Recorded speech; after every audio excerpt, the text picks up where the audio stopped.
All right, let's take a look at workbook page 267. All right, and let's see how we do with this. So our first few questions ask us to circle the better unit.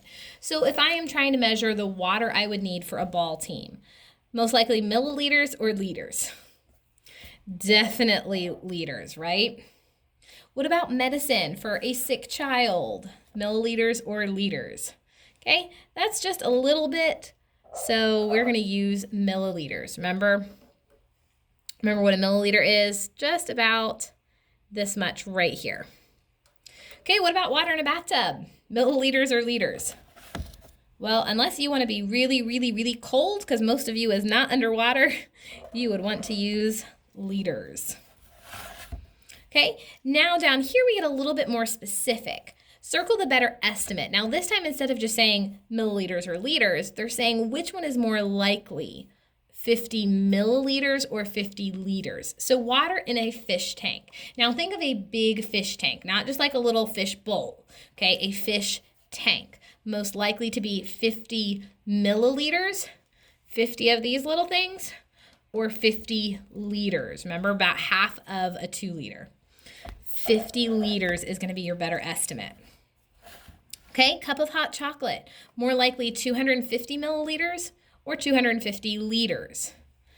Well, 250 liters would be a lot of hot chocolate, all right? Because remember, a 2 liter is those big things of soda. So 250 milliliters is definitely a better estimate. Once again, it might help you to remember that a juice box is a little over 300. It's 354 milliliters to be exact. But that can kind of give you maybe another reference point to use, okay? How about a soft drink? More likely to be 2 milliliters or 2 liters? Well, since most of them come in 2 liter bottles, we know that that would be 2 liters. All right, now down here, greater than, less than, or equal to, compare. So I'm going to have to change these in order to compare them, okay? I'm going to change liters into milliliters so that I can multiply. 1 liter is how many milliliters?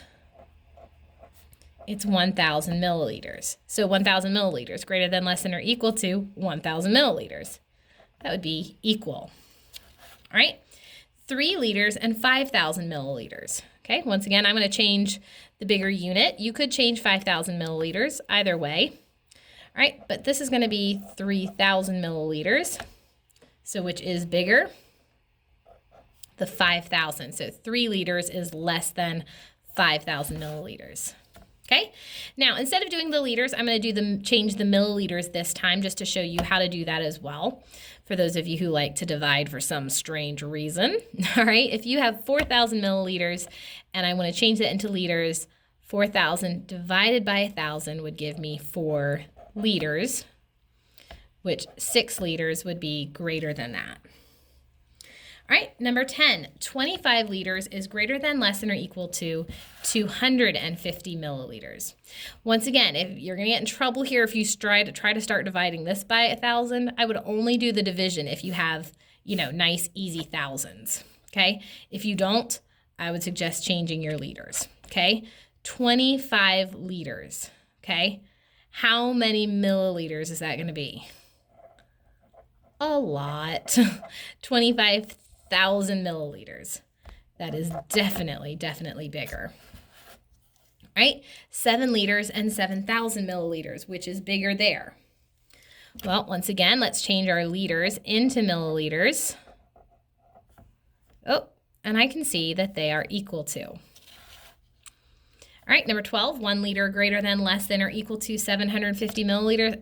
I do not want to divide that by 1,000. So you can either just say, well, that's less than 1,000. I can't even divide it, so I know this is smaller. Or you can, once again, do the exchange. 1 liter is 1,000 milliliters, and that is greater than. All right, write the equivalent measurement. So 5 liters is equal to how many milliliters? Well, I need to, once again, 5 times how many milliliters in 1 liter would be 5 times 1,000, which would give me 5,000 milliliters. All right, how many liters equals 6,000 6,000 milliliters. Now this one they're forcing me to divide. Okay, I don't know how many liters. So what do I need to do? I need to take 6,000 and divide it by 1,000. Now don't freak out and say, wait, don't know how to do that.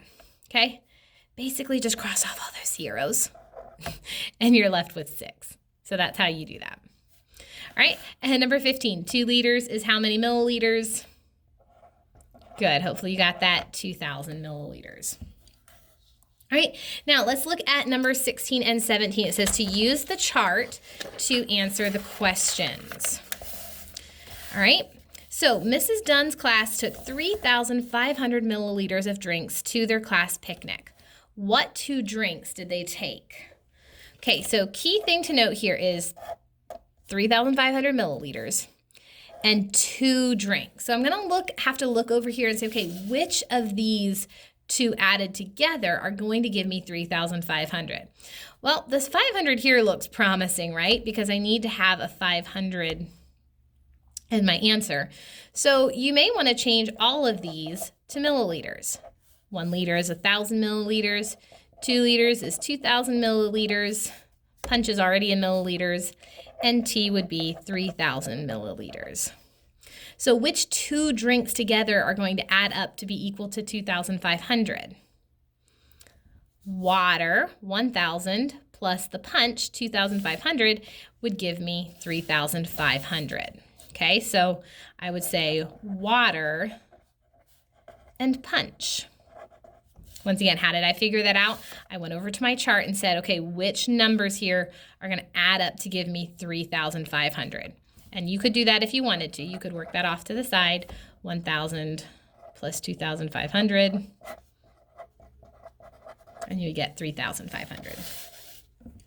Okay, now let's look at number 17. Mr. Clark's class took 5,000 milliliters of drinks. It's important. What 2 different drinks did they take? Now, I'm looking for 2, and I think it's important that they said different. So I'm not looking to just repeat a drink, okay? So which 2 drinks over here are gonna add up to be 5,000? Well, I have 3,000 here for tea, and I have 2,000 for the soft drink, so 3 plus 2 is 5. You can annex the zeros, would be 5,000 milliliters. So my answer then would be which 2 drinks added up to be 5,000? The tea and the soft drink. So that would be my final answer. All right, so that is how you do it.